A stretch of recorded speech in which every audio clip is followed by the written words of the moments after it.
ನಮಸ್ಕಾರ ಸ್ನೇಹಿತರೆ ತಮಿಳುನಾಡಿನ ರಾಜಕೀಯದಲ್ಲಿ ಈಗ ಕ್ಷಣ ಕ್ಷಣಕ್ಕೂ ಭಾರಿ ಟ್ವಿಸ್ಟ್ಗಳು ನಡೆಯುತ್ತಿವೆ.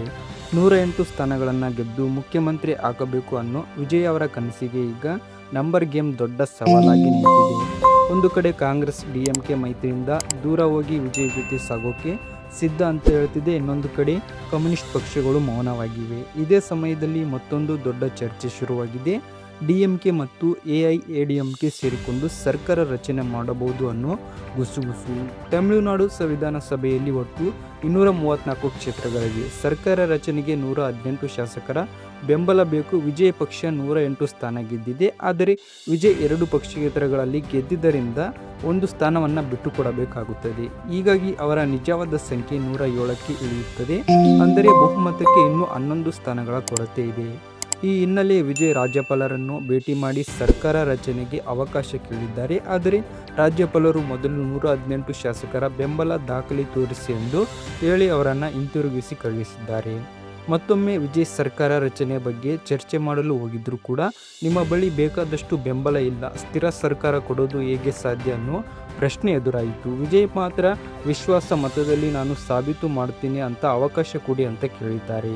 ಈ ವಿಚಾರದ ನಂತರ ಕಮಲ್ ಹಾಸನ್ ಮತ್ತು ಪ್ರಕಾಶ್ ರಾಜ್ ಸೇರಿದಂತೆ ಹಲವರು ವಿಜಯ್ ಪರವಾಗಿ ಬೆಂಬಲ ಸೂಚಿಸಿದ್ದಾರೆ. ಇದು ಜನರ ತೀರ್ಪಿಗೆ ಅಪಮಾನ ಅನ್ನೋ ಮಾತುಗಳು ಕೂಡ ಕೇಳಿ ಬರುತ್ತಿವೆ.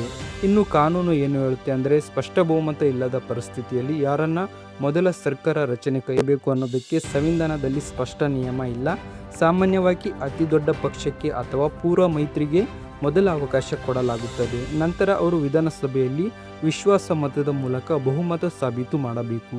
2018ರ ಕರ್ನಾಟಕದ ಉದಾಹರಣೆ ಎಲ್ಲರಿಗೂ ಗೊತ್ತು. ಬಿಜೆಪಿ ಅತಿ ದೊಡ್ಡ ಪಕ್ಷವಾಗಿದ್ದ ಕಾರಣ ಯಡಿಯೂರಪ್ಪ ಅವರಿಗೆ ಸರ್ಕಾರ ರಚನೆಗೆ ಅವಕಾಶ ಸಿಕ್ಕಿತ್ತು. ಆದರೆ ನಂತರ ಫ್ಲೋರ್ ಟೆಸ್ಟ್ನಲ್ಲಿ ಬಹುಮತ ಸಾಬೀತಾಗದೆ ಸರ್ಕಾರ ಕುಸಿಯಿತು. ಹೀಗಾಗಿ ಇದೇ ರೀತಿಯ ಪರಿಸ್ಥಿತಿ ಈಗ ತಮಿಳುನಾಡಿನಲ್ಲೂ ಕಾಣುತ್ತಿದೆ. ಆದರೆ ವಿಜಯ್ಗೆ ಇನ್ನೊಂದು ದೊಡ್ಡ ಸವಾಲ್ ಕಾಂಗ್ರೆಸ್ ಬೆಂಬಲ. ಈಗಾಗಲೇ ಕಾಂಗ್ರೆಸ್ ನಮ್ಮ ಬೆಂಬಲ ಮುಖ್ಯ ಅಂತ ಹೇಳುತ್ತಾ ಸಚಿವ ಸ್ಥಾನಗಳ ಬೇಡಿಕೆ ಇಟ್ಟಿದೆ ಅನ್ನೋ ಚರ್ಚೆ ಇದೆ. ರಾಜಕೀಯ ಇತಿಹಾಸ ನೋಡಿದರೆ ಕಾಂಗ್ರೆಸ್ ಹಲವಾರು ಬಾರಿ ಬೆಂಬಲ ಕೊಟ್ಟು ನಂತರ ಸರ್ಕಾರಗಳಿಂದ ದೂರವಾದ ಉದಾಹರಣೆಗಳು ಕೂಡ ಇವೆ.